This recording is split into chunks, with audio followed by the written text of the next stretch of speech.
I think that was hard. You just. They were funny. Yeah, no, I think it's great support.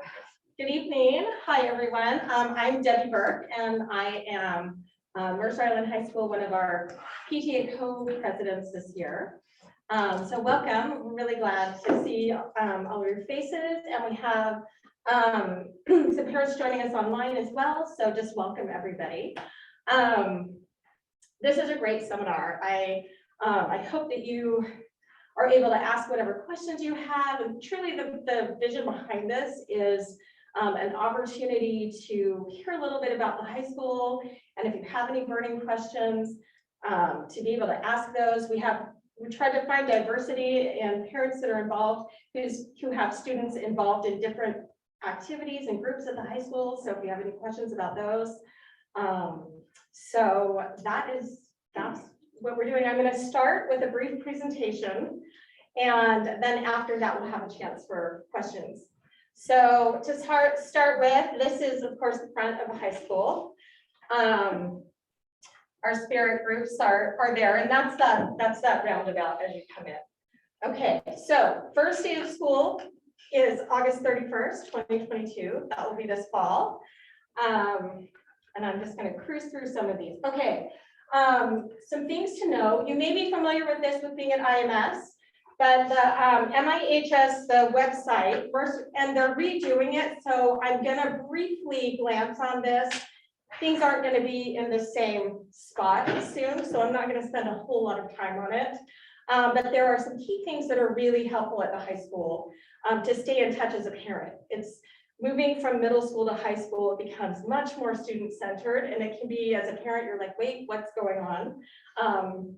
That is a common shift that happens with going into high school. So on the Mercer Island High School website, if you're going to remember three things, in the About Us on the top, the Contact Us and the Daily Schedule and the Daily Bulletin are three pieces. If you ever want to know, the Daily Bulletin literally has what sports matches are happening that day. Anything like super important for that day is going to be in the Daily Bulletin. The Daily Schedule changes at the high school from day to day every week. And then if there's something special happening that week, like an assembly or homecoming or testing, it changes even more. So they're literally on the Daily Schedule. If you go in, it'll have the regular schedule. So you can see on a regular week, because Monday's classes are different from Wednesday's classes. The kids get this down really easily. We as parents are like, when do you go to school today? So they have it down, like they tend to like internalize it pretty quickly. But if we ever want to know, it will tell you, like if there's a homecoming week, there literally is a link on that page that takes you to the current week's schedule. So you can always know exactly what's happening that day. Okay. That's all I'm going to spend time on there, just because that's all changing, like I said. So then the PTA website is also changing at the high school. Luckily, you've been at the middle school, and so membership toolkit, the middle school is already integrated with membership toolkit in the PTA site there. The high school is just now in process. We almost have, I say we, I'm talking about Suzanne Riley, who is an amazing resource, and we're just super thankful for her, and Carol at the high school, at the middle school. But we are reorganizing our website as well. So the main things, and the good news about that is it'll look a little different at the high school, but the buttons and the functionality will be very similar to what you're used to at IMS. So the big things to remember on our website is join the PTA. We do really try hard to be a bridge between what's happening at the high school and what's happening with the parents. And so if we get information from the high school, we will put it on the website. So it's a really good link. If you're unsure, like all of the events coming up, we actually do have that calendar that comes in from the PTA site. So the Get Connected, the newsletter, it's all very similar. New families. There is a new families tab on both websites that I think on the new one, it's across the top, so you may see new families. If not, it's under Get Connected. So you're looking for one of those two.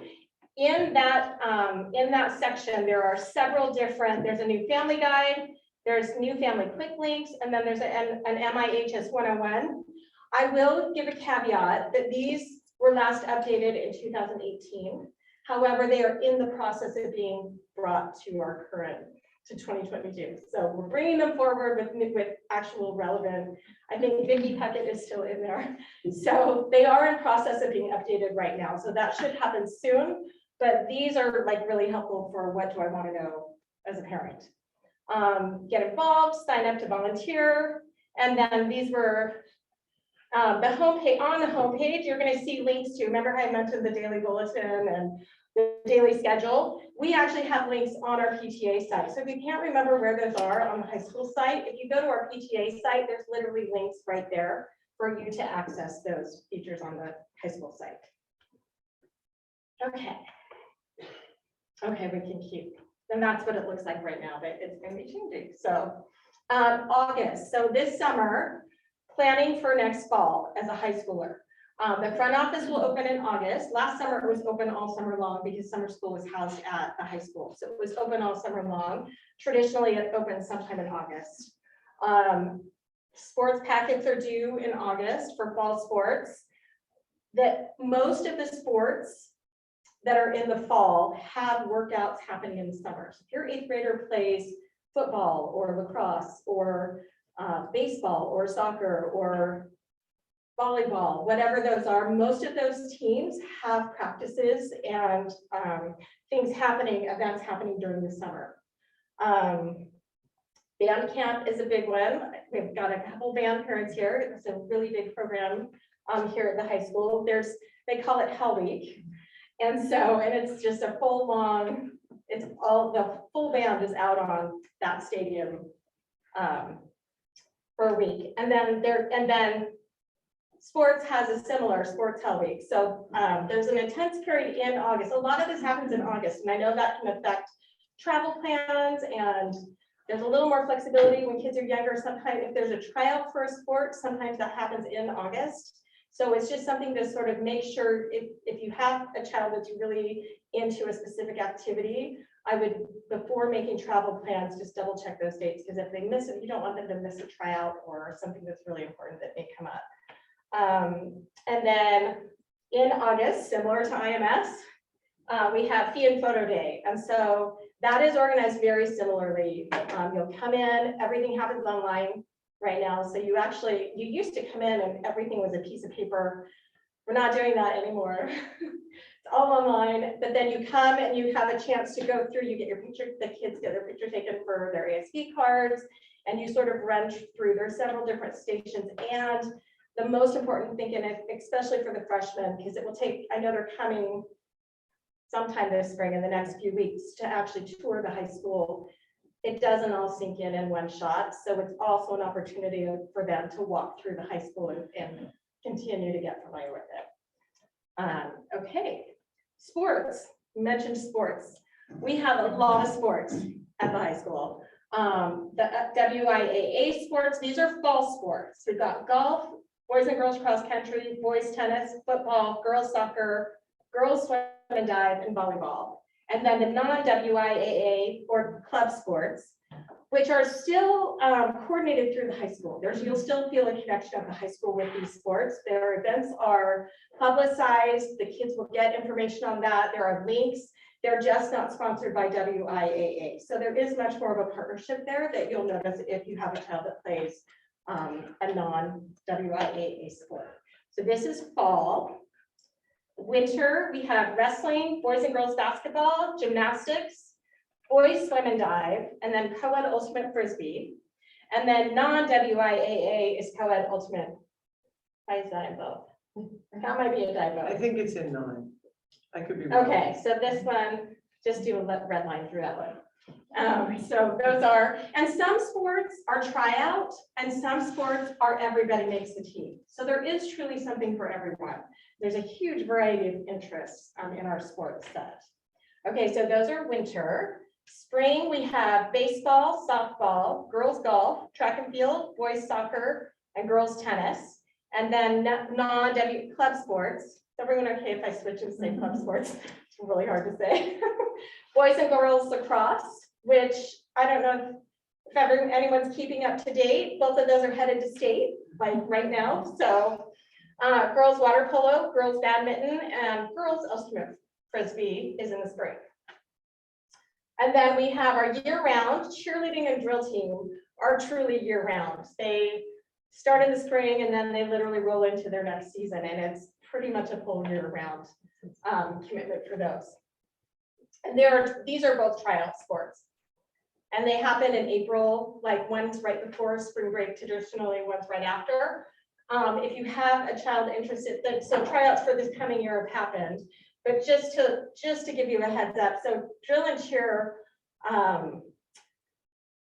trade-off tryouts. So if you try out for cheer and make it, you have to say yes. Well, you don't have to say yes, but if you try out if cheer is first that year, because they alternate. So say cheer is first. If your daughter makes cheer, but she wants to do drill, she can't do drill if she's made cheer. So if you make cheer, you're not allowed to try out for drill. Same thing if it's switched. If you try out for drill one year when theirs are first, if you make drill, you can't then try out for cheer. And so they alternate. Am I confusing you? They alternate which one tries out first, and whichever one tries out first. And so if your daughter's really into drill and doesn't want to do cheer, that's okay. Just make sure she doesn't show up for cheerleading tryouts that year if they're first. So, okay. Beyond sports, we've got a lot of things happening at the high school. The performing arts, we've got a really robust drama, band, jazz band, orchestra, choir, clubs. I would pull this up if I saw. The list of clubs is about this long and covers so many different interests and so many different, a huge variety. So there's school sponsored, which count as curricular. So you've got yearbook, radio, newspaper, robotics are examples of that. Non-curricular are National Honor Society, athletics, art club, etc. So you've got both. And then there are student-initiated clubs that are Harry Potter Club, Be Kind Club, Students Against Cancer, Magic the Gathering. Basically, if a student has an interest and they want to organize energy around it, there is a process they can go through for that to become a club. So, in the school-sponsored clubs, radio, for example, is also a class. So yes. does that mean that there's a club as well, like an after-school club, or that's just the class? I'm pretty sure there is also an after-school club. So what'll happen sometimes is someone will take a freshman year, they can't fit it in their schedule sophomore year, but they still want to be involved. So they can go do different activities with the radio station as kind of part of the club. And then maybe junior year, they're back in advanced radio. It's hard to like put that in your schedule every year if that's not your most defining thing.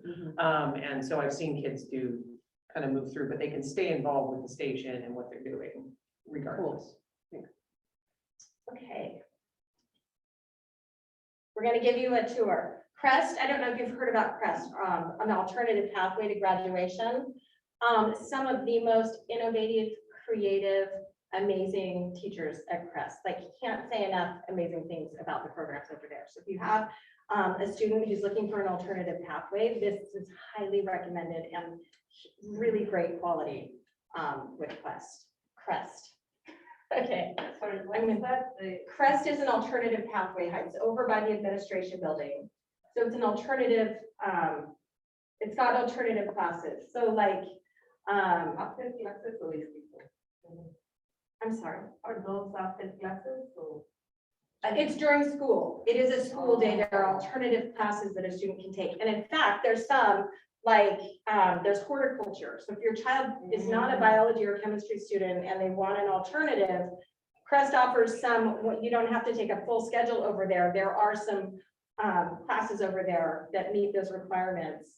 So yes. And can I just add with CREST, there are a lot of alternative pathways, alternative classes, and students are able to take classes at both. Enrolling in classes at Crest does not mean your student attends full-time at Crest. Many of our students go between both campuses during the school day. Yes, thank you. So typically, what kind of situation the student should choose the Crest?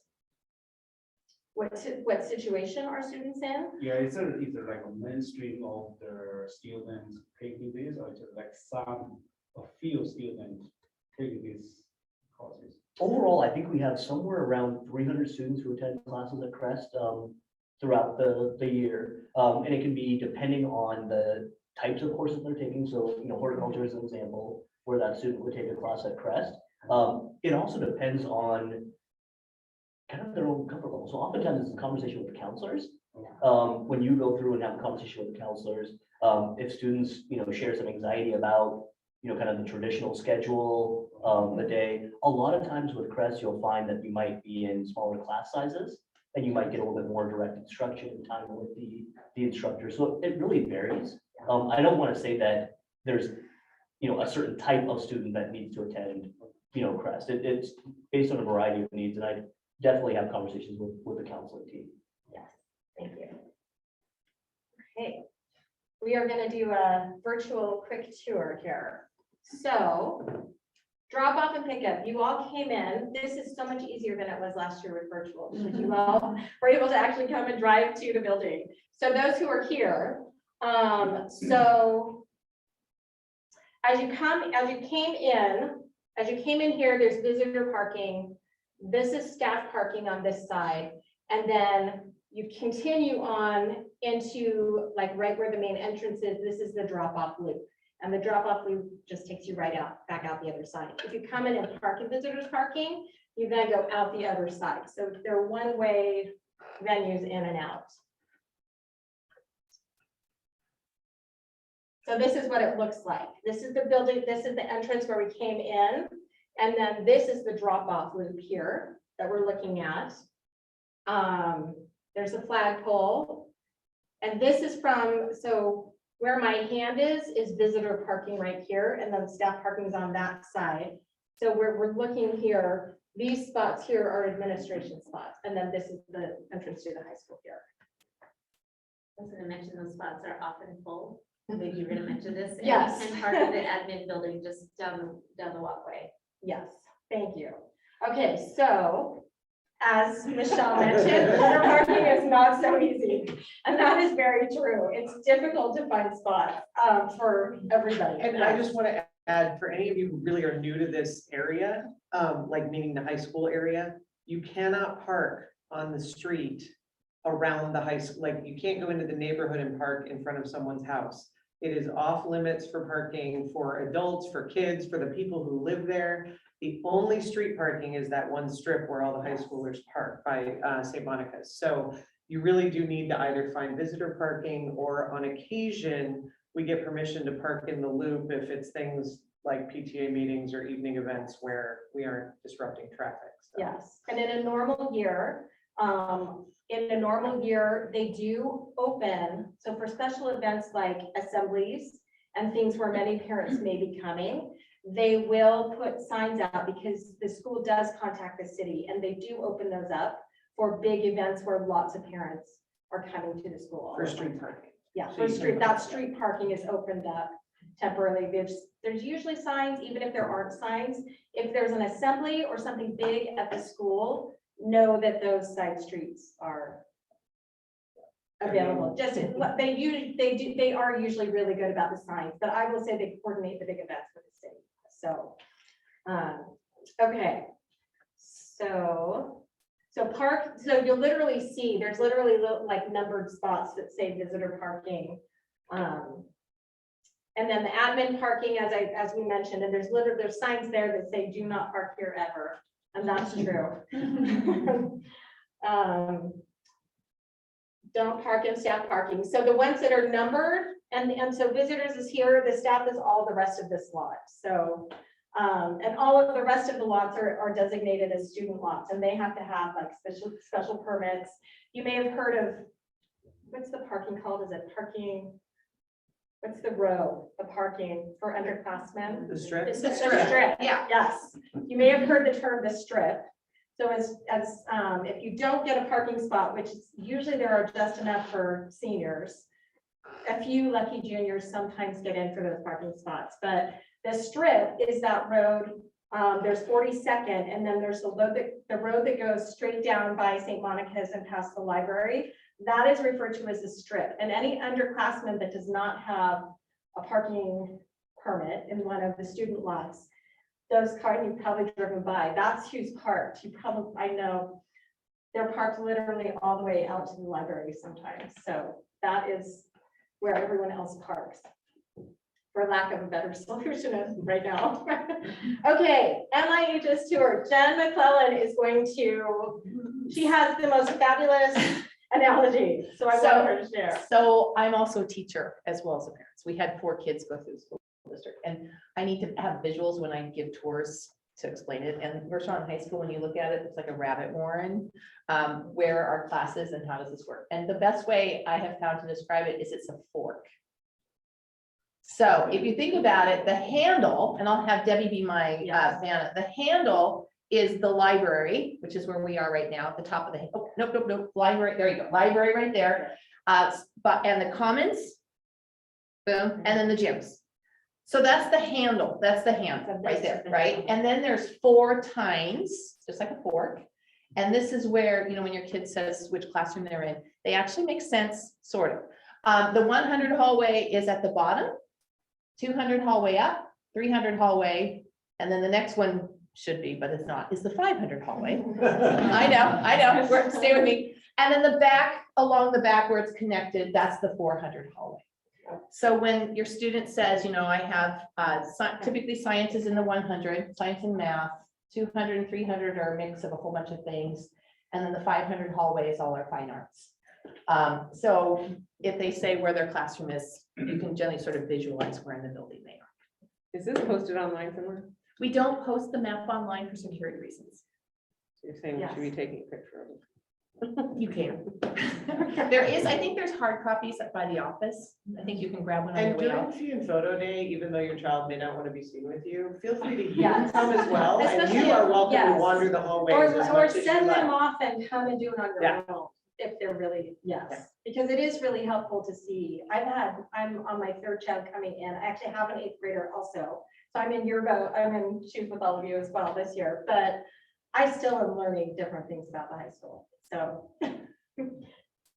Takes more than once. Okay, commons entrance. So as you came in, the main entrance was over here. If you go straight and down those stairs, that's the common entrance. We call that the amphitheater. Yes. If you ever hear that term.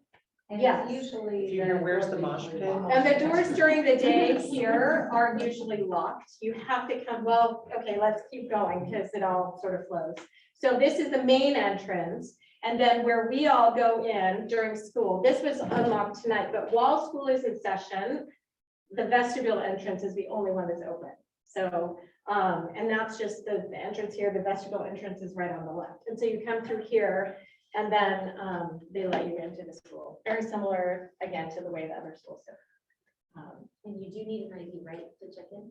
Yes, they do the Yes. same. You scan the back of your Yeah, license. you put scan in your why you're license there, they give and you a put little in your, badge. they give you a visitor badge and then they'll unlock the door for you. Yes. Okay, so this is the main office. Once you get through the vestibule, this is what you're looking at. This is the door that goes into the main office, and then that hallway goes down to where we came in tonight. And I have the front office staff. So I came into Mercer Island High School and updated these recently. So Kristen Britnell is our administrative assistant, and she is also the graduation coordinator, which you won't need to know for a few years, but that's helpful information to know. Amanda Como is here. Yes, thank you. And she's the one that will unlock the door for you. She's the face that you'll see as you come into the vestibule. And then Kate Halter is our new attendance secretary. And so this window, as you come through the vestibule here, this is a window right on the outside of that main office. It used to be down a little farther, now it's sort of all in that front office area.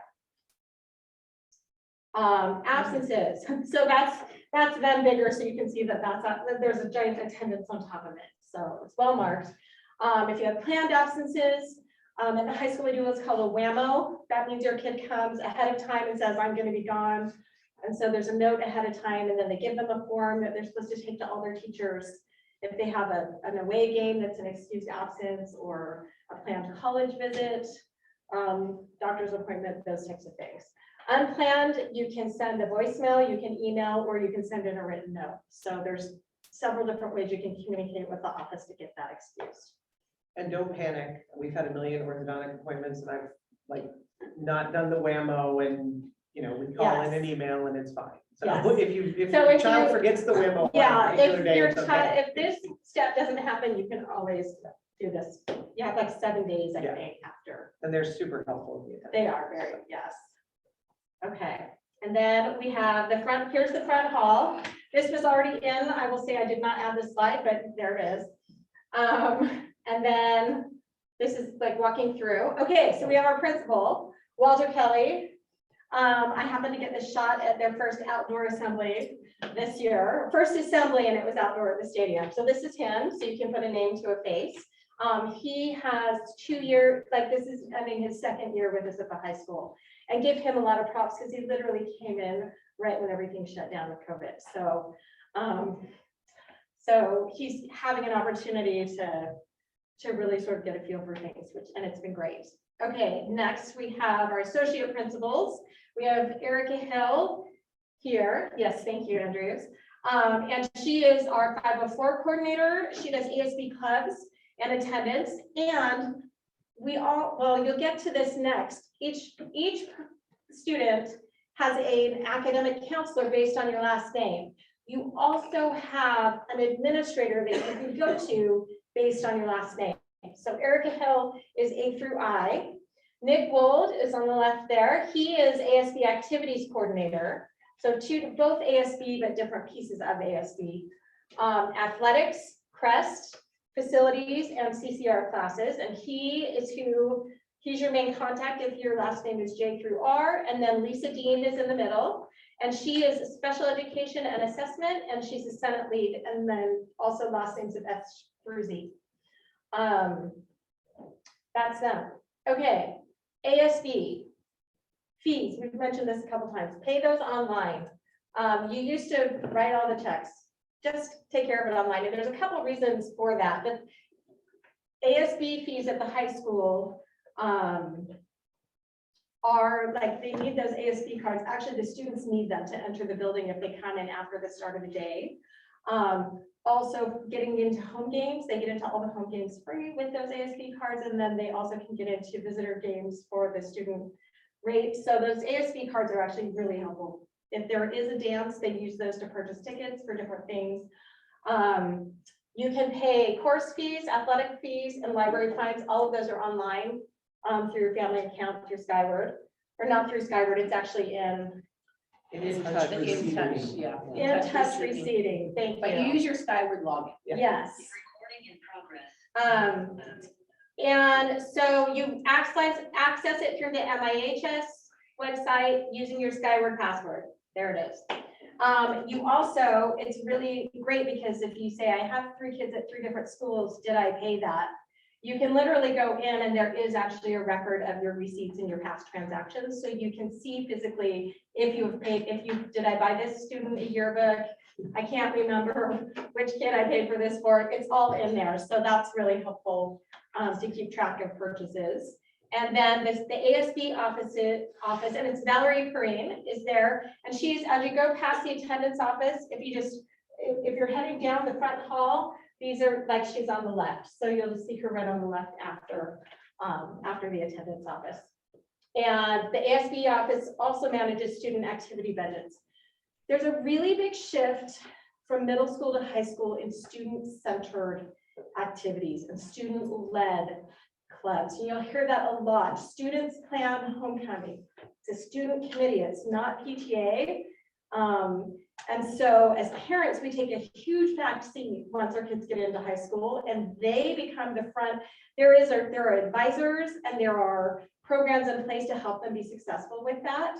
But you'll see you're seeing a lot of AS over ASB, and it's a much bigger deal at the high school. Everything becomes driven and led by the students themselves, which is fantastic, supported by academic and then sometimes by us as parents. So Okay, the athletic office is not on the left, it's on the right. So across from where you see, across from Valerie is the athletic office, just directly on the other side. And that is Becky Lemaster is their secretary. Lindsay Blaine was not at school when I came in, so that used to be our past one, but I was able to get her badge picture so you at least can see what she looks like. That is her desk. So that is our athletics office. Becky Lemaster is who all of your sports packets get turned into. And any questions that you have about athletics, she's fantastic. You're a super great resource. So. And then we do have 2 youth and family services counselors, Caleb Visser and Chris Harnish.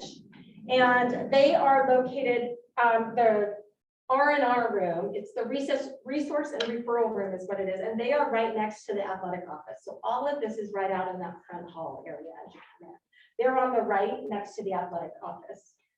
So those are together. And let's see. And then the counseling office is also along that hallway. If you keep going past the ASB, then you have the counseling offices. And if you go through the counseling door, well, let's see what our next one says. Kristen is still sitting here, and it's actually Lisa who you'll run into. So if you go straight in the counseling door, you're going to see Lisa Janusay sitting here. And then behind her is the nurse's office. And our next slide shows what that looks like. Nope, it doesn't. Before we get to the nurse's office, here are the counselors. Like I was saying with the administration, every student has an academic counselor. A through D is Susie Brown. We do have 2 open positions right now. They're actively in the process of hiring those. I don't believe we have any updates on that, but they are actively working on those and they will be in place in time for August when we come back and do our back to school stuff. Kathleen Johnson is N through SI and SJ through Z is Rachel Alpont. And the counselor of the day, our next slide shows us that every day there's a counselor. This is in the commons outside here. There are tables along this side and there's a counselor of the day available all the time. So if students have, without scheduling an appointment with a counselor, if they have a question or need help, there is someone there and available to help them. Now we're at our school nurse. So if you go straight through that counseling office, then the nurse's office is there, and Shelley Sage is our nurse. You may recognize her. She's been in several different places in the district and has had a wide reach. So she is our nurse here at the high school right now. And then here we are at the library. Maria Pickering is we actually did not have a full-time librarian at the high school before this year. So that is something that is new this year that we're able to keep and maintain at the high school. And you may or may not have heard that the PTA, I gotta brag for just a second, because the PTA just worked with our technology, or not our technology, our maintenance and the architecture, and Maria was a piece of this as our librarian. We just offered a grant of $170,000 to the renovation of our library. That's part of a bigger project that the transportation levy is actually going to partner with us on. They are reallocating much of the library. They're literally redoing the space, and there were students involved in that process of how do you use the library. It's a really, really cool project that they're actually packing up the library now. It's actually started now. You're at the middle school, and so you know there's that big glass door, the moving door in the library, the soundproof door. It will, if it's not there by this fall, it will be by December. That's the last piece that's going in our libraries. We are also getting one of those added to block off that back space. And Debbie, is Maria's video posted somewhere? It is on our I think it's on our On the PT. PTA I put site. it in a letter. I think Suzanne posted it on the site also. There's a really great video with Maria walking Yes, through the plan changes and how the spaces are being informed and what the Yes. students really wanted. And there will be workspaces for small groups. There'll be quiet spaces. There'll be Mhm. things that can be shut off to be louder. There'll be different resources. So it's a really good Really use well of space thought that will much more fit the way our kids are learning now. Yes. There are giant desktops on giant tables out here. All of those are going away in favor of docking stations for laptops. Like it's really becoming more, it's bringing it in. Maria Pickering is working on her PhD in instructional technology. So she has been a huge resource in terms of turning the space into a 21st century Yes. learning space for our students and what they'll see out in the world. Yes. We're Thank really you. lucky. And it's all going to be ready by this fall, minus the sliding glass door potentially. But it's all happening now, so it will be ready to go this fall, which is amazing. That to me is very amazing, in addition to the scope of the project. So, okay, that's our library. We're here in the LPR, the library presentation room. The Commons is blocked off tonight. There's an event going on in there, so the doors are closed. Normally, all of those doors are open. And so that's just a big common area. The kids do throughout the day, if they have a free period, a lot of times they're in that commons area. And as freshmen, you are on campus. As freshmen, you don't have open campus, so that space will get used a lot. It does by everybody, but lots goes on in there. The pack backstage. Okay, and Philly and Guinness we actually have therapy dogs at MIHS. And they are particularly loved during finals week. Like a lot of the students actually really, truly. Jen, do you want to take just a minute and talk about Finley and Guinness? This was a pilot project. Andrew Complone, who is amazing. She's our special ed, one of our leads there, department chair. And she introduced this, I don't know, 4 years ago, something like that. And it just exploded as a wonderful opportunity, to the point that during finals week, we have actually brought in therapy dogs. And it is so dramatic to see a kid just come in and just put their face in a dog and just love them up. And then just, you can see shoulders drop. It's like, oh, you know, and so it's not only been sort of, I don't want to say superficial, is not that right word, but sort of that everyone's loved it, but they've also had huge impact on students that have had behavioral issues. I think that, anyway, it's just been a remarkable program. So they are on campus. They tend to stay at the end of the 300 hallway, but we get to see them periodically, and they're just lovely, lovely dogs. They're fully trained therapy dogs, that fully licensed, blah, blah, blah, that stuff. So they're wonderful. And so sweet, like they're very lovely. Yeah, thank you. Okay, we talked about the bridge a little bit. Our radio station is a really, it's amazing here, and Joe Bryant, incredible program here at IMS or MIHS, the high school. So this is that. Band hallway, orchestra. This is what those rooms look like down that hallway that Jen mentioned. The 500 hallways. The 500 All the hallway, way yes. to So all the way at the end and down the hallway. And Yes. Jen, for people in band, can you speak briefly? There aren't lockers. Students don't have lockers, but band has some. We have lockers, instrument correct? lockers, and it's for actually all the performing arts groups. So that our sweet little children don't have to haul violins and trumpets around. So when we did the remodel in this space about 10 years ago, there's been tons of instrument lockers there, so that students can actually store their instruments. You don't have to take your shoes off. And accessing that, you'll hear the band a lot. It's Yes. really handy Yes. if your kids are doing something related to band, or their first period, you pick them up after the band event to go to the band lot, which is on the back side, the other side of, that side of the The main gym, so the commons is here, and there's 2 levels of the commons. There's the upper level, and then you go down, and then there's a lower level as well, and then the gym is right on the other side of that. That's that handle of the fork. Yes. Yes, we're heading out, but yeah.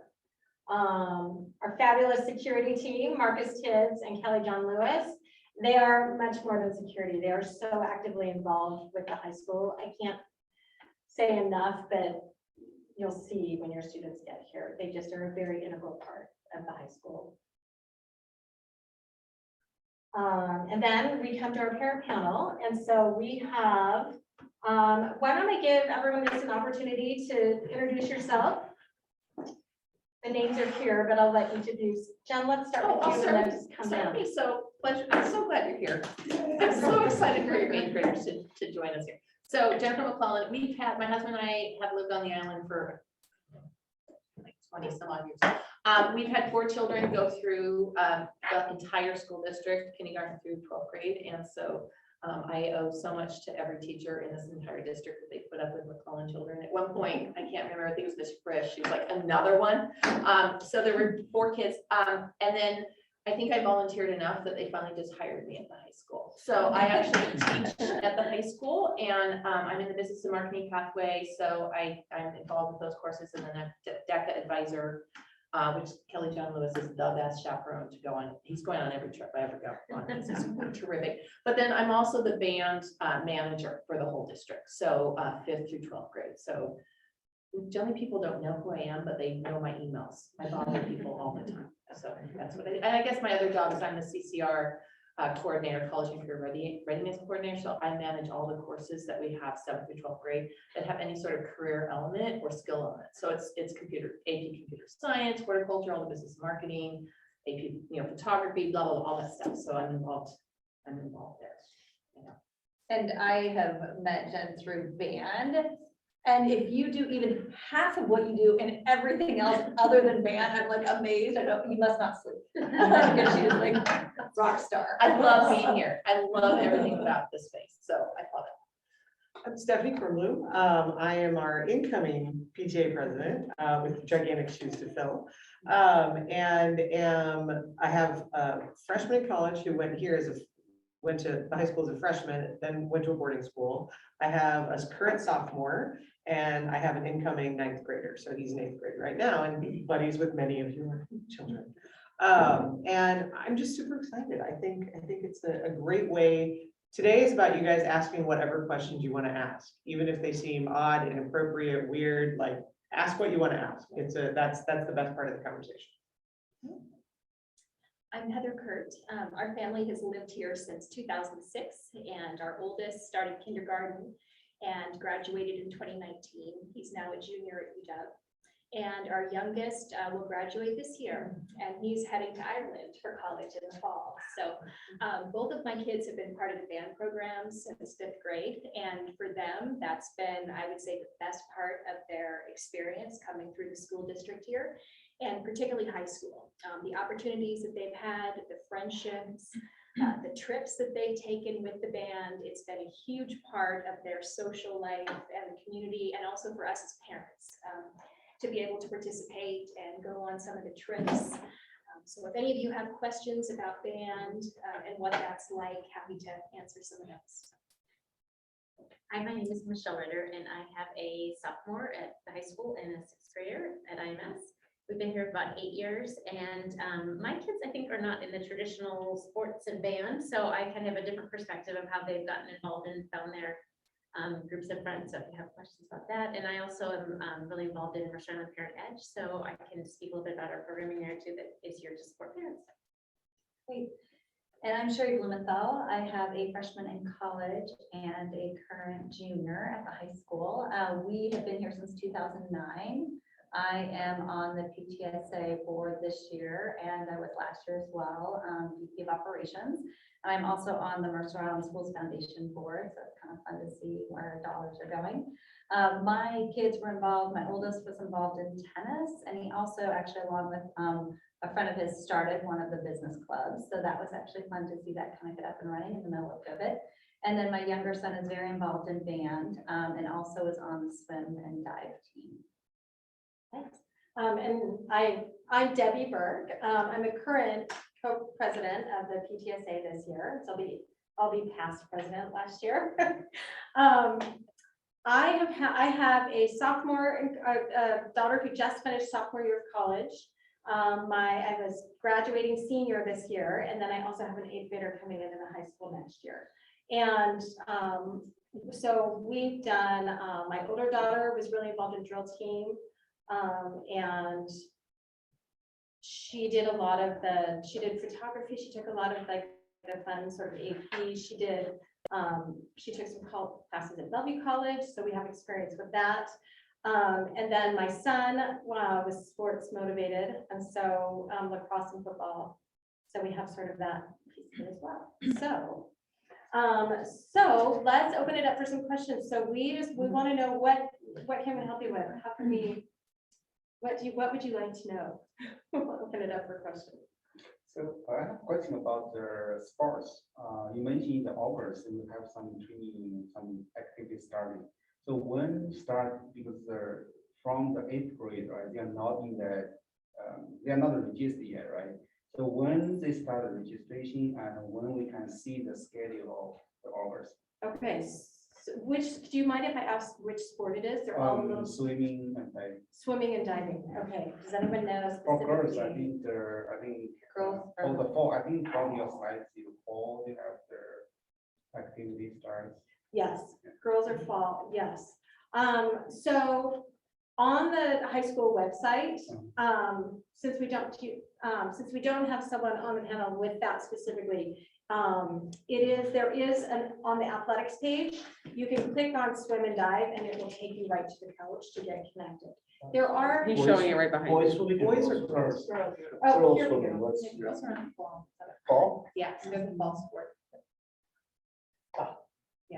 And I will say, I have a boy who will be a diver, but, for the girls, for the swim Yeah, so team, there's, they're a little different than some of the other, like football will have summer training. yeah, For swimming, a lot of the kids are involved in either mid-lake swimming through the clubs on the island or at like the Bellevue BAC swim, I'm gonna get their name wrong, but anyway, they have AAU or other swimming that they're doing in the summer. So I don't know that the school team right. does workouts over the summer. But there are diving and swimming opportunities on the island that a lot of the kids are involved in. So I would reach out to the coach for sure. WIAA rules say that you cannot start practicing before 10 days before. Each kid has to have 10 practices before the first meet or the first practice. And so what will happen is that the school, just like at IMS, the school starts to ramp back up that first week in August. And that's when you'll start to see things on the website. You'll start to receive emails. The PTSA newsletter does a phenomenal job with disseminating information. And so I just would, Andrews has pulled it up. All of the coaches maintain a presence on the web. And so even connecting with coaches directly. But typically they'll do the coaches will do an orientation session, that 10 days, back it up from, the 10 days from the start of school, be looking for it then. And then there is a fall parents meeting for all fall sports. Likewise, there's a winter meeting for parents for all winter sports spring as well. And that's sort of the overview of what to expect, rules, blah, blah, blah, blah, and then a breakout into each team. So honest to goodness, parents will be walked through it. I promise. The one thing that Debbie said that it is, I think I would suggest you get ahead is that physical. And check on, again, that the high school website, and the PTA does a great job linking, is the sports eligibility packet. And it's like filling out a college It is. application. And it's due like mid-August Yeah. for all of the sports. So if you have a fall sport, put it on your calendar now. Yeah. And it will Yes. require your physician to sign off on a form. A lot of the physicians, like if you see someone on Mercer Island, you can take the form. If they've done a physical within the last so many I think it's months, 6 months. they can sign it off. You don't have to set up another physical, but if you haven't had one for a year, they may need Well, I to see. think they're it. good for 2 years. They're good for right? 2 They're good for 2 years, Yes, but if they you're are. new to the high school, Okay. I believe you have to get one. I don't know if you can use your 8th grade physical. I think we have to get another one coming in freshman year. That's just for you. And that's always, It's just for me. that's a great summer job. If you get it done and over with and handed in, and you're set for all the sports. Yeah. It really, you're not So scrambling. the website currently lists August 17th, although I don't know if that's August 17th for this upcoming year, or if that's Oh, still from last year, but mid-August is It'll be a similar. great date to Keep keep it in mind. on, and PTA is, thank you, Jen. PTA tries really hard to communicate. We can't keep up with all the sports, so I'm just gonna say, you won't see something from us about fall sports. So I highly recommend tying it in, go find the sports on the page. No, mid-August is critical times for many of the sports, but put it on your radar. Because there will be reminders and stuff that I just don't want anyone to get left behind. So, And if you do Yeah. have a kid who is playing a sport, and I will just say volleyball, football, basketball, I'm sure probably baseball does similar. They do workouts over the summer. Right now, the 8th graders are actually lifting with the football team. So there are ways to get involved early. And so either reach out to the coaches directly. There are emails that go out, but sometimes you gotta figure out, I know with my daughter with volleyball, we had to find somebody to get us on the list to figure out, like, who do we know that plays volleyball? Oh, okay, what time are the workouts? Oh, this is when they are. And once you go, you're in. But it is sometimes hard to find those connections. So don't be shy. You're welcome to reach out to me. I'll try and help you. But it's, yeah, Two focused sources on that. One is Lindsay Blaine. yes. You saw her as the athletic coordinator. So if you can't find a coach's name, you can't find any information, she's your hub. She's your person to go And she's to. great. And she is great. You say, I need to find a volleyball coach and I want to know about these summer practices, and she'll take care of you. The second part is the WIAA website. And so the sports that are WIAA, those are being populated right now with the actual games, meets, things along those lines. So if you want to sort of get a head start about, oh, when does Mercer Island have, when are the girls' meets scheduled for next year and where? They're not all of them in place, but they're coming on that. and a lot of questions about, while you're looking that up, look up the home football games, because that will also be, homecoming's not set yet, but it will be a home football game. And I know like a lot of families like to plan around that so that you make sure. It is set, but we haven't publicized. Oh, it. gotcha. So is there communication to the kids for the 8th graders also, just like we talk here? Because we will like. They will have an orientation. They're coming in a week or two, like, I don't know when it is, but there is a date coming up soon where the 8th graders during the day are coming over from the middle That'll school. be great, because I want the kids, they drive by themselves. I Yeah. don't like every stuff. Yeah. I'll locate the day for the 8th grade visit here in just a second. Online, there's some questions. One question, just staying on the topic of sports. Are there any sports that are no cut? Yes. The swim teams, both swim teams, boys and girls, cross country in the fall, and cross country. I mean, they're all fabulous. That has just been a terrific experience. And then track in the spring, and then club sports, ultimate frisbee. Football. Football's no cut. Football's Yeah. not cut. I think Tennis tennis is is no no cut. So also. tennis is typically no cut. A couple of years ago on the girls' side, they had 80-some girls try out, so they had to cut. So they try not to cut, but they have to have enough court space to let kids play. And then another question was, and this will vary, but have you found that it's best for families not to take vacations in August if their students are competing in sports? Oh, boy, that's a really good question. How do we counsel that? Yeah.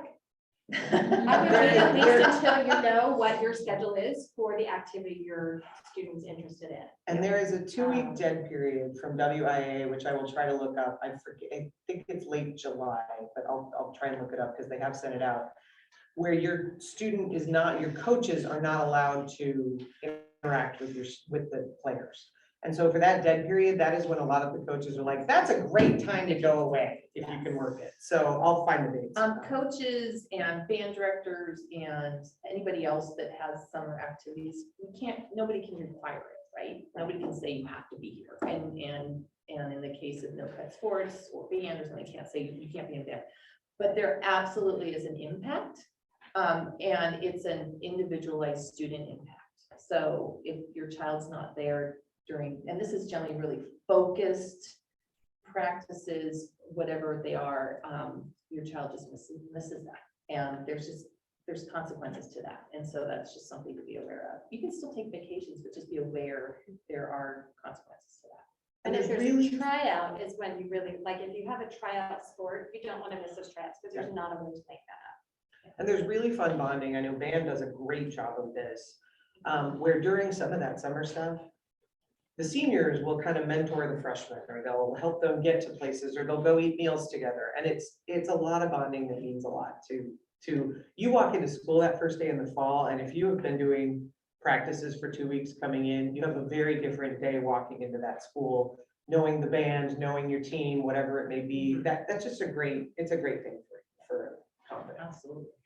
When we talked a lot about summer, but also keep that in mind for midwinter break and spring break too. Yeah, spring break is really tough with particularly soccer and baseball, because our spring breaks don't line up with all the districts around us, and so there's games scheduled. That's a tough one, and then winter is almost always swimming, it just gets hammered. They go to with meets. state. Yeah. Yeah. And so- basketball. Oh, and basketball, They so, all- yeah. They all get affected. Yeah, I just got one question in the same topic. And first, thanks for bringing this meeting up. It's very helpful for us with the experience you have. So thanks for your time. The question is, can a student join two sports? It's just my question. So, In the same season or in different seasons? I don't know. I think it might be tough to do two sports in the same season, Oh, okay. but you absolutely could do a fall, a winter, and a spring sport. Oh, okay. Unless the program runs for 4 years or there is Unless one you're, that- and the only two ones of those are drill team and cheerleading. Um, And you can double up. You can do drill and cheer and do a sport. That is possible as well. Okay.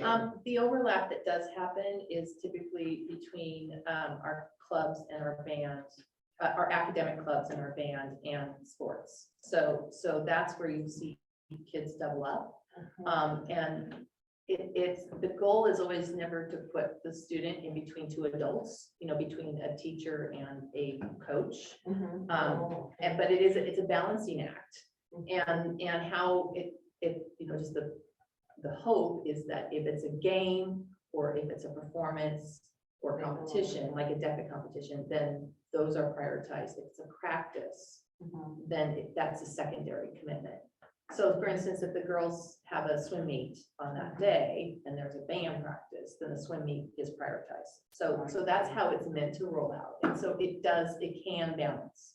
Okay. Yeah. Okay. Thank you. And if I can add to that a little bit, band, especially fall with marching band season, feels like a sport in and of itself. More than And so one of the things that I experienced having two kids that leap from the middle school to the high school, fall quarter freshman year is intense. And if you have a student who is doing a fall sport plus marching band, it's very, very busy. So the games start Friday nights. There's usually a handful of home games. Thursday night, there's a practice that usually goes from, I think, 5 till 9. If there's a home game then on Friday, a lot of times the kids will stay after school on Friday. Someone will bring pizza, they'll practice a bit, then they've got the home game. Then there's the mosh pit, then they'll go out for section bonding after that. It is really, really busy. And so I just say, prepare yourself, September, October. If you have a student who's doing fall sports plus band, or even just band on its own is really busy. It's worth it. It's fantastic, but it kind of caught me by surprise. And I think it does a lot of parents. And so I just want to mention that. And then it really does settle down. They move from marching band season into concert band. And it's not nearly as busy. You don't have the evening practices or as many early morning sectionals and things like that as well. So. And just one other thing, on band on the Friday nights when they go out afterwards for section bonding. At first I was like, what do you mean he's not gonna get home until 12:30, 1 o'clock in the morning, and seniors are taking the freshmen out? It is a thing that they do, and these seniors are amazing, and they, kind of pay it forward. So the seniors, have been treated that way years before when they were freshmen, but the seniors and juniors take all the kids out to Dick's afterwards or whatever, different instruments go to different places, and they are amazing.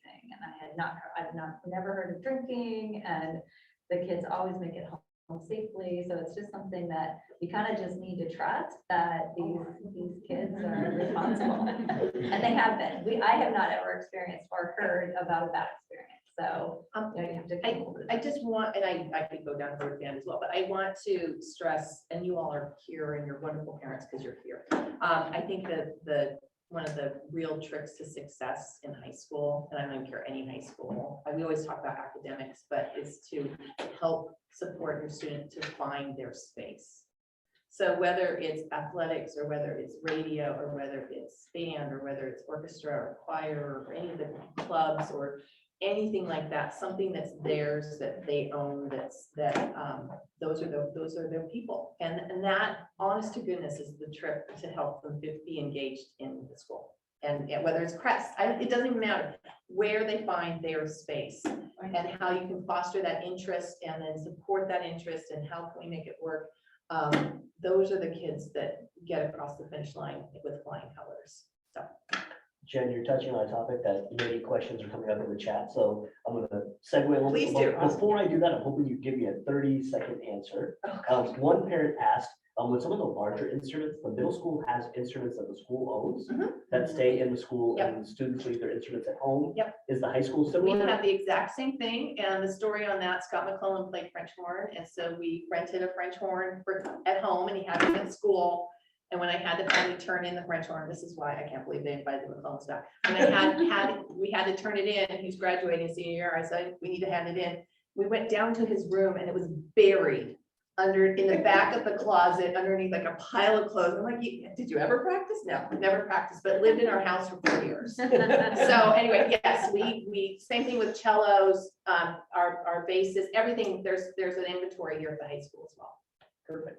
And I don't want to cut anyone off, so please ask questions as well. One Can we question. stop for a second? This is Andrews Ronzer, and Andrews is an amazing person. as you all know. He is in charge of all the technology and takes care of all of us here, kindergarten through 12th grade. And he has worked a full day and is now here at night taking care of us. So he's fabulous. So anyway, sorry.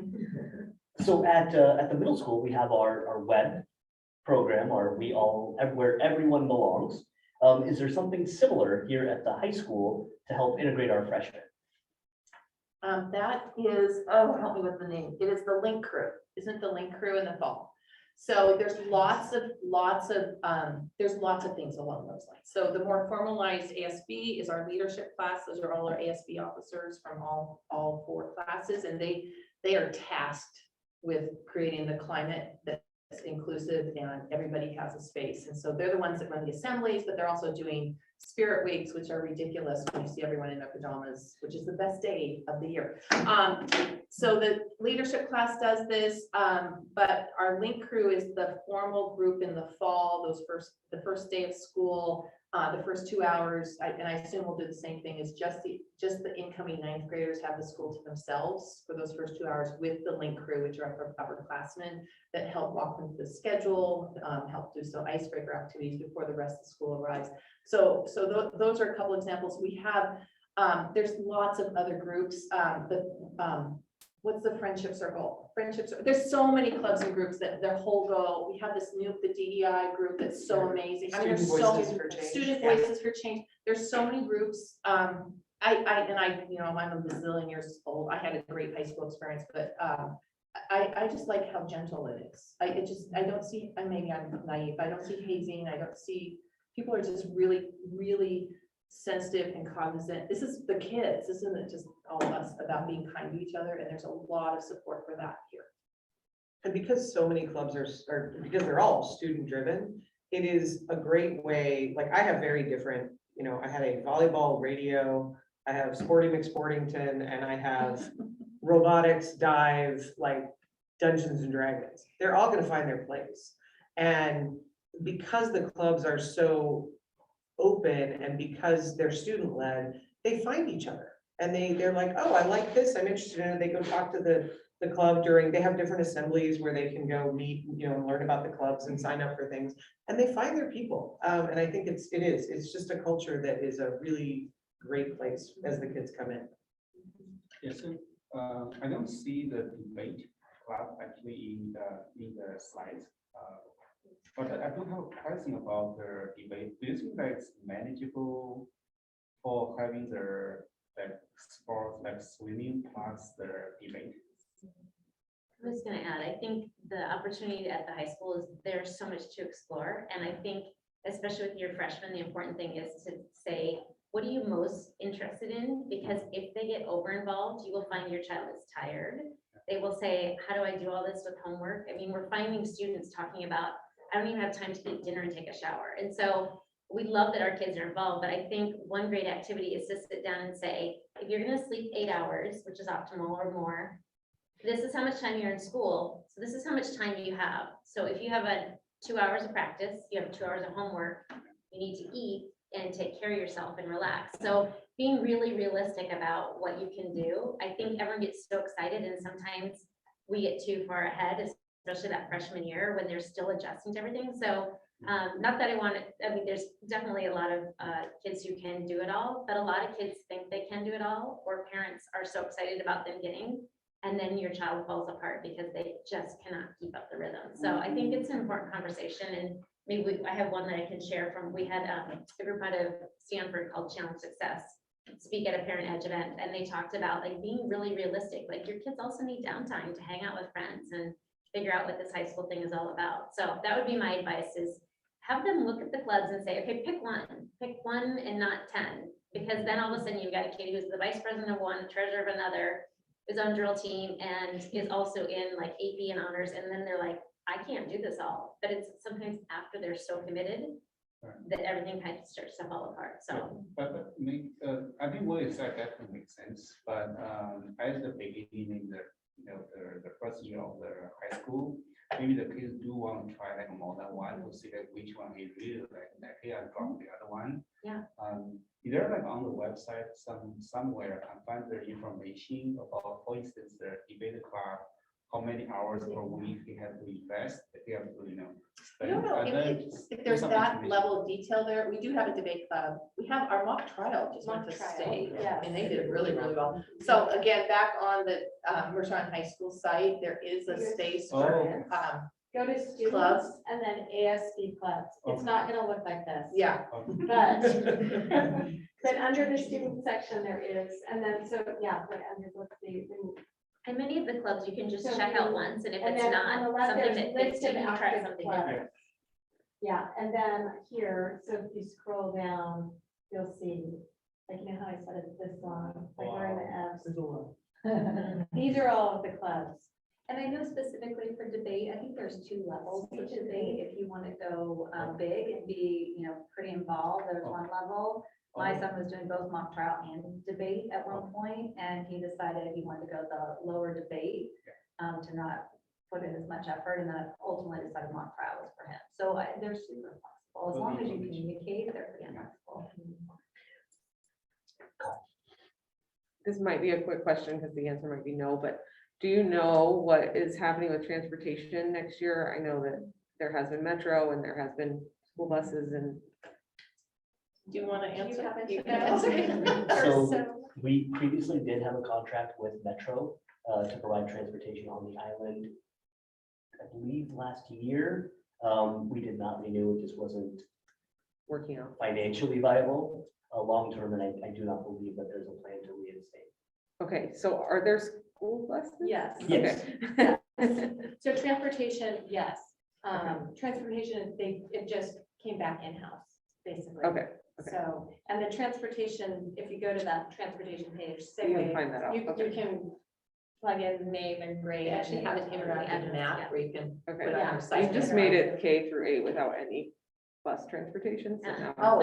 Oh, so, Figure yeah, that out. again, Patrick Rock is the director of transportation. You can also talk to him personally, but they have an interactive map where you can actually find your house, and then there's the bus stop, and you can click on it, it tells you what bus route, and Okay. time, and all that stuff. Okay. And the one thing we noticed, I mean, on a regular school day, it's easy to go and come when you need. If your kid doesn't have a first period and wants to go late, there's probably not a bus that, unless they want to go early, They can walk. that doesn't, so there's things, there are caveats depending on your kid's individual schedule. Okay. But it's, Okay, there's Well, one of the benefits of doing the school buses versus Metro, whenever we had an alternative schedule, if we were told it was late due to snow, or if there was, a schedule change, Metro didn't change their schedule. Yeah. But I'm assuming the school bus as well, so that's it. So we talked a little about scheduling and supports. We talked about the programs for freshmen. One question online is, how do kids get extra help if they need it? Are there office hours or TAs? Really good question. So that tends to drill down into department level. So, for instance, our math department has a whole tutoring schedule. So there's somebody available in fact, it's PTA So supported. the PTA offers a grant every year of $20,000 for beyond school tutoring for students in all subjects. And so there's a schedule, as Jen was saying, that comes out. There's literally a schedule that was built. I'm not sure where it's posted, honestly, but the kids know where it is, but you can come and get math or science or English or whatever those subjects are. There are times allocated and there is a teacher there for those. Yeah.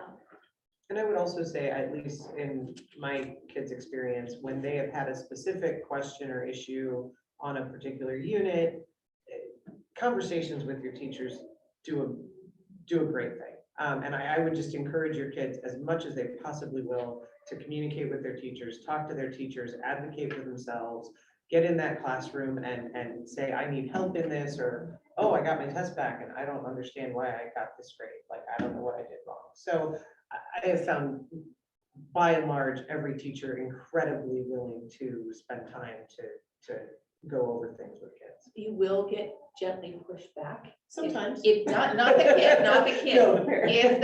If parents contact teachers, just FYI, and generally it's gentle. We love hearing from parents, but our whole goal is to help teach our students how to navigate this educational system, because they're going off to college in real life, and I don't think that you're planning to follow them into their place of business to talk to their boss. So there will be, it's a little bit of a transition, ninth grade. It's a little bit more tender, but by the time they hit, 10th, 11th, 12th, it's not that teachers don't want to hear from you, but they just might say, please have your child come to me directly, because we're working on those skills. How do you advocate for yourself? How do you ask the question? That type of thing. So it's not because we don't want to talk to you. So we want to teach your kids to do that. That being said, what Jen said, though, I have found though, when you reach out and you say something really works, they do appreciate hearing from parents. Yes. To know that that connection is there, and they've been very willing to share if there's something. But yeah, it's definitely a self-advocate, but don't hesitate. I know we go from elementary where we have that tight connection with the teachers to middle school where we back off a little bit.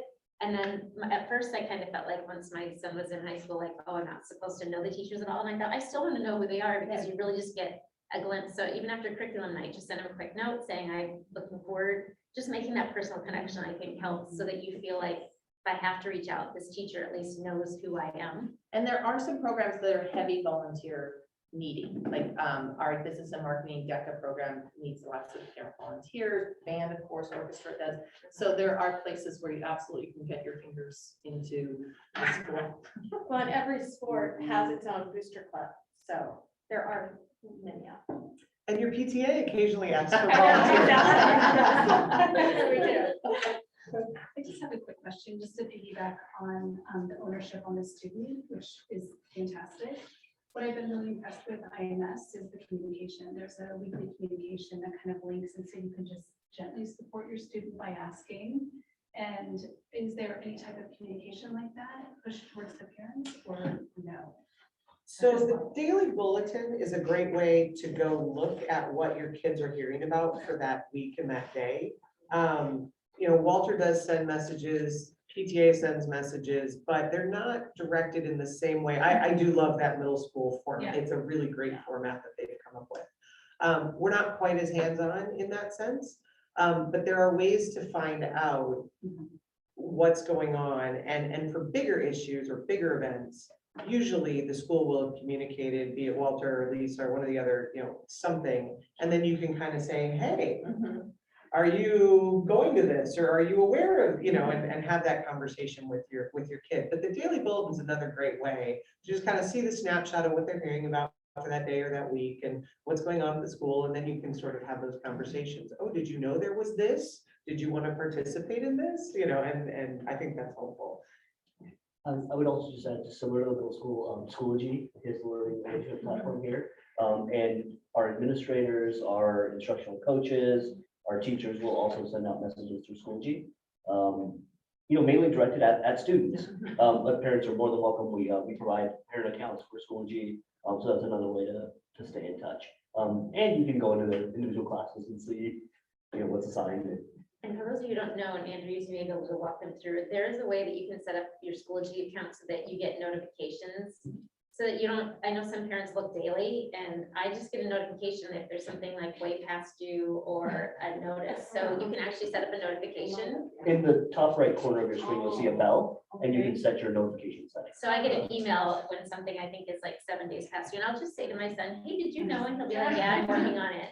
But I didn't want to get in the habit of every day being like, your math says you're not turned in yet, because half the time the teachers haven't recorded it yet. So trying to be a little more hands-off, but still keeping an eye on, just so you have a red flag if there's anything. And just one cautionary note on that, because I've been abused by my children for getting this wrong. But occasionally you'll get Schoology notifications that say your whatever is overdue. And it's actually been turned in, but it's been turned in Skyward. And there was a notification that was set up by the teachers on Schoology, but that's not how the assignment's being handed in. So it's in. Yeah. And I'll be like, hey, did you hand this in? And they're like, yeah, I handed it in like a week ago. So sometimes, when you hear those things, definitely ask, but also I learned the hard way, like, oh, I need to, yeah, you did. Okay, good. I need to believe you. Yeah, exactly. Just one question, for kids, from the experience that you, for kids, it was called highly capable, now I think it's called in high school honors or not, maybe I am wrong. What is the overload? Because I just have heard things that they are so busy or they are not. So at the high school, the honors program is completely, I know there are big discussions at the elementary and the middle school levels right now. All of that sort of goes out the window when you get to high school, because your students choose in if they want to take, we have a super rigorous option. There is a mainstream option, and you can pick and choose, and it's up to the student to decide which classes they take. So there's no prerequisite to take honors English. If you have a child who like completely excels in math, so you choose, so it really is a discussion with you and your kid and your counselor, what can my child handle? And so we talked about overloading. One of the ways you can overload is I've got honors in 8 classes, well, 7, we have 7 periods a day. And as freshmen, you probably know, freshmen are only allowed to take 6 because they want them to have that extra period throughout the day, just in case, like it's that integrated into the high school. So there's not a prerequisite. Your child can take what classes they want to take in high school. So if they are in honors, I would encourage them to pick which area they feel stronger in, and at least freshman year, explore. Maybe don't take all 6 periods as an honors. Maybe I'm strong in English, so I'm going to take that English block honors, but math is I'm doing okay, but I need an easy class, or something that I don't feel like I'm struggling with, or I need an easy homework class and I need something that will challenge me more in this area. So I would encourage a balance until you know how much your child can actually handle, because some of them really can handle more. Some of them can take 4 AP classes junior and senior year, but they may not be that child, and maybe 1 or 2 AP classes is really good for them in challenges, and then they balance that out with some classes that will help them just sort of keep that GPA up and not feel so overwhelmed. So to answer your questions, I know you test in the programs in the elementary school and that goes into the middle school. Once you get to high school, it doesn't matter what you have taken. Obviously, it's going to make a difference with how well a student handles specific learning material that's offered in the classes, but they can take what they would like. And the course guide does a really good job of explaining the different routes, I'll say, through the 4 years. And there's one thing that I think was really helpful when we were coming in with my son at 8th grade is like, where do you think you want to end up? Like, in 4 years, do you want to be taking this math class or this, or are you really excited about history and what? And that helped map the things he should be taking freshman and sophomore year to set himself up for the classes he wanted to take junior and senior year. Because while there isn't, you can choose honors or non-honors for a lot of the classes. There are, I will say, later prerequisites. I mean, there's certain things you have, you're not going to take calculus until you've taken the math classes that lead up to calculus. So there are some prerequisites in that sense, but it really is about your kid's passion. And if they're super excited about history, AP or honors history may be a great fit for them. But if they're totally, uninterested, that's going to be a heavy lift because it's extra reading, it's extra effort that they may like math way better. A quick definition of AP, we're sort Sorry. of throwing that term, no. And no, AP and honors are yeah, they're different. So honors typically is the same curriculum and generally extended out, I think of a high cap program, it'd be something like that. But AP stands for advanced placement, and it's a national curriculum, and it involves a test we're just finishing up AP testing right now, and that's one way to get college credit here in the high school setting. It tends to be pretty structured. There's not a lot of ability to sort of dive in one way or the other with your students. So day one, this is what you teach. Day two, all the way. We are an AP school district instead of an IB. If you've ever heard of International Baccalaureate, Skyline's an IB school. We're an AP school. And then we can also earn your students, if you choose to earn college credits through Running Start. That was mentioned up here, which is utilizing one of the community colleges or colleges nearby. And then we also have dual credit in the school. Many of our courses are articulated with college courses. And so we have the opportunity to earn 70 credits here overall. I mean, they're not going to earn 70 credits, but all the courses that are available with 70 credits. You have a question and we keep going around here. I want to make sure we get your question.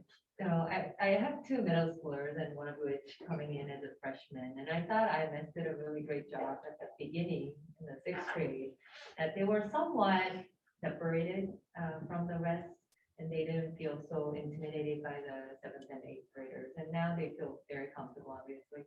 So I was wondering whether high school has something. I know you mentioned all different, friendship circles and all these other welcoming parties, but is there any, I guess, somewhat of a separation for the freshmen? Or In is terms it of all- passing periods between classes, no, they're in the mix. Right. And that's why we're sort of mentioning finding your crowd in the summertime. I'll share my oldest when he came home first day of 9th grade year, and I said, how was your day? Thinking he'd talk about his English class or math class. No, he fist bumped one of the seniors going down the hallway. It was one of the seniors he connected with this summer, with band actually, with the summer activity. And he fist bumped the senior. Oh my gosh. And that was it. I was like, well, what about school? Oh, it was fine. I'm like, what? Okay. Anyway, so no, passing period, everyone's in the mix. The hallways are fabulous. We just had somebody visiting recently from another school district, and we had all the fine art showcase art from all the elementary schools up on all the walls and all the hallways. And this particular, it was a group of visiting district officials from another district, and they just could not get over the fact that none of our high school students touched any of that. Like it was all intact for weeks. Nobody touched it, nobody ripped it down, nobody drew on it, nobody did anything. So it's kids moving, but they're really good. These are really good kids. Within the actual classes, many of our classes are grade specific. And it's how it works out. Now there's electives that you'll have mixes particularly as you get into, junior year and higher. But generally freshman year, it's very specific. Band is just 9th graders together, things like that. So there is a little bit of separation. Thank you. We talked a little bit about, AP and the various coursework. In your experience, what is the average homework load? It varies.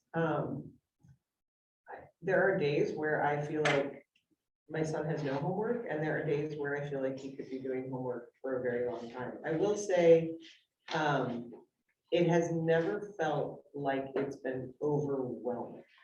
So he plays sports, he's been able to do his practices and do his homework and be okay. Occasionally, when there's a big test coming up or when there's a large group project, that can sometimes be a little more challenging because you're trying to coordinate schedules and get kids together.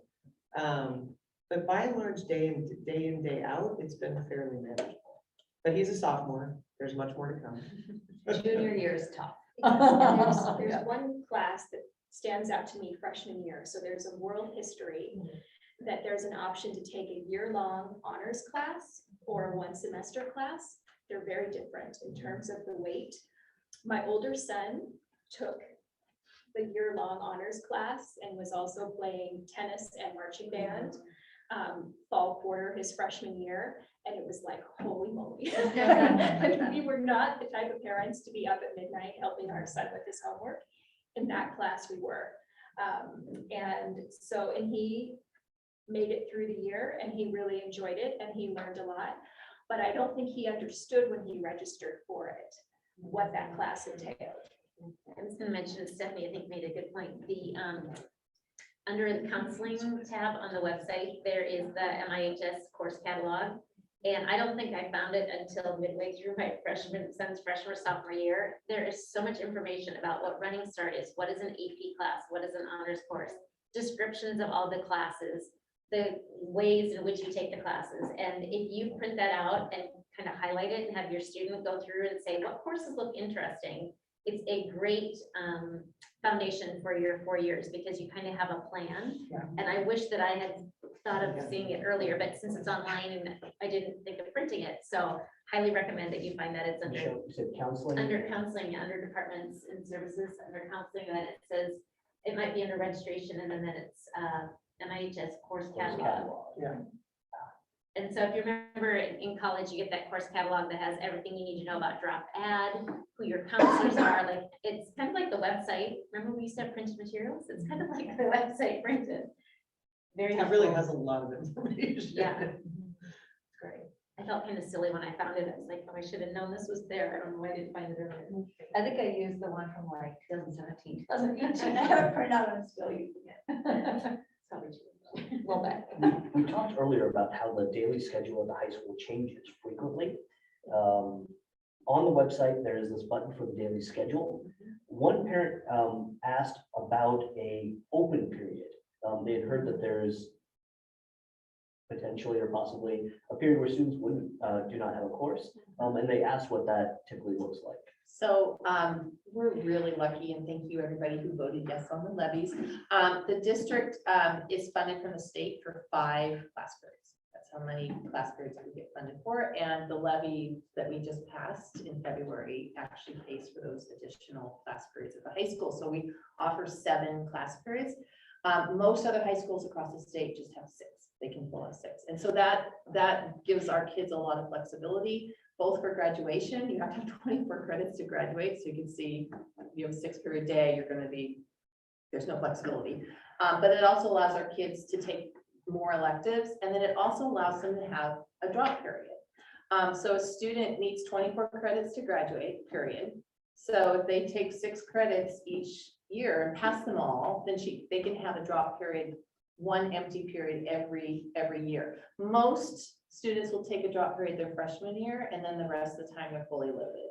And definitely by the time they hit senior, they're like, oh, I want to take that class. All a drop period is you just don't have a class scheduled for that class period. It's open. And so for our freshmen, you're on campus during that time. So you're in the library, you're in the commons, you're doing homework typically, things like that. For the upperclassmen, sometimes they go off campus. If it's a 5th period, which is our lunch period, it's a little bit longer, so they might go home or go someplace for lunch. If they get 1st period, they might come late. If they have 7th period, they might leave. So the empty period is just precisely that. It's just a class period where there is no scheduled class. Sometimes the counselors jump in on that and say that's not going to happen and you're going to be a TA. You know, so sometimes there's like they'll circle back around and say no, you need a class. But that's what that means for the empty thing. I did want to address the block schedule because you look at it and it's terrifying. And it did take me about 6 years to figure it out. And there is a pattern. I just want to share the pattern. Monday, Thursday, Friday are 7-period days. They're all 50 minutes long. So Monday, Thursday, this is a typical week. Monday, Thursday, Friday are the same. Tuesday and Wednesday are our block days. And in that case, Monday's 1, 3, 5, 7, Wednesday's 2, 4, 6. And we get to see our kids for 90 minutes, which is dreamy. I just can't even tell you, having 90 minutes with a class is amazing, from labs to being able to really dig into a project. I would have block day every day if I could. And so that's how that, if you think about that, each class meets 4 days a week. So Monday, Thursday, Friday, normal 7-period day, and then either Tuesday or Wednesday is how that works. We have our Islander hour on Wednesday. That, you think of that as a homeroom. It's a place where everything that needs to be done that we're required to do as a district, we park it there. I can't even think off the top of my head, some of the things we're required to do at the state level. But that's also where we can do school programming. That's where Spirit Week type of things happen. You know, it's sort of, we just did ASB elections during that time. So that's sort of where we park everything that needs a home, that we don't want to take away instructional time in class. And I will say the off period, which I didn't really think about, I was like, why don't you want to take a class? It is so useful if you have kids in orthodontia, if you have kids who need to go get things taken care of. Having that period, open period that you know is going to happen to schedule all that and they don't have to miss class is super helpful.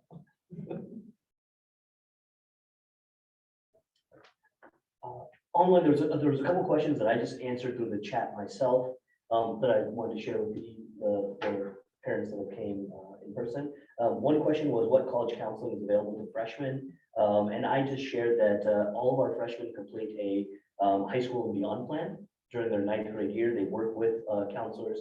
Counselors work with every student in their classes to not only do a career assessment to explore college coursework, but they also, based on their responses in terms of what they're looking for in a career and what they're looking for in a potential college or university, will build out a high school course plan as well. So I wanted to share that. And then another parent had asked about summer programming, and they heard about a summer health option. I believe our buildings have sent information about the summer programs. Do you want to? Yeah. I'll dive in. So we do offer summer school here, Mercer Island School District. And it's not every course in the course catalog. It's the courses that sort of have a high demand or high need, and health is one. PE, we generally have a PE course in there. There's generally some other courses there. And almost always it's students that are, it's almost always two types of students. One is credit recovery, a student that perhaps didn't do as well during the year and they need that course. But we also have students that want to sort of get ahead or check something off. And that's particularly the health, the image class and the PE class, to get that out of their normal rotation so they can actually take other courses. It's a 4-week summer school. They're long days. Much of it's online, I think. We transitioned and it seems to be staying as an online option. You have to pay. It's not funded by the state. So the state obviously pays for public school the 180 days of our school year. The summer program, in order to pay for the teachers and the instructors and the space and the custodian, blah, blah, blah, that is actually a tuition-based program. It is, but it's not. It's not It's expensive. it's Health not this much. year is $375. And to add on to what Jen is saying, just because this triggered something that you may find useful, I believe there are, is it 3 PE credits? The 3 PE credits are required. Yeah. If your child plays a sport, 2 of those can be taken care of through sports. So there's 1 actual physical PE credit required. If you're, or you take PE, one of my kids took badminton and several other things, and just, or yoga, like. Yoga, net There's- sports, walking for So it also fitness, is there's a lots of great, options. like, take it your 7th period, and especially if yoga, so like if there's something that you're into, that can be helpful too. But also, if you find yourself overpacked, that is a way to get some of those credits taken care of as well. So. You can also do a waiver if you are in a sport, like my son does trampoline. So he could, in theory, do a waiver to get that to count like a sport would count, as long as you're doing a certain amount of it throughout the year and you get it signed. Yeah, off it's on. just a document. We did it for crew. I had a boy in crew, and then Emily is an equestrian, so we did the waivers through those as well. So there's like a whole process to demonstrate that you're living into the physical education piece. And then just for, if you are interested in any of the summer programs, if you go to our website, mercerislandschools.org, under departments and programs, you'll see summer school 2022. So there's information there. And I will say for those courses, as you were saying, it's really credit recovery beyond health and PE. The other, you aren't going to go on there and take biology over the summer and then not have to do biology. That's not the intent of the way the summer school classes are structured. They really are credit recovery. They're not a full year class. They're not a full credit for a year-long class. So all the information's on there, but it's not one of those things where you're like, oh, I want to get geometry out of the way. I'm going to take it in summer school. That's not what the geometry class is through the district in summer school. We questioned everybody out. You'll all get home and you'll remember something. And then email us.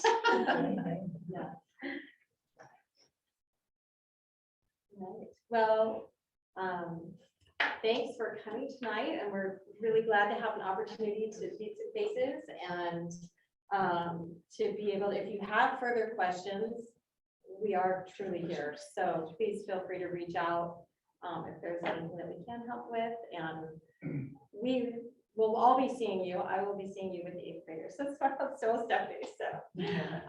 So thanks for coming, and we can end the screen portion of the meeting, and if anyone else has any informal chatting, then that's good.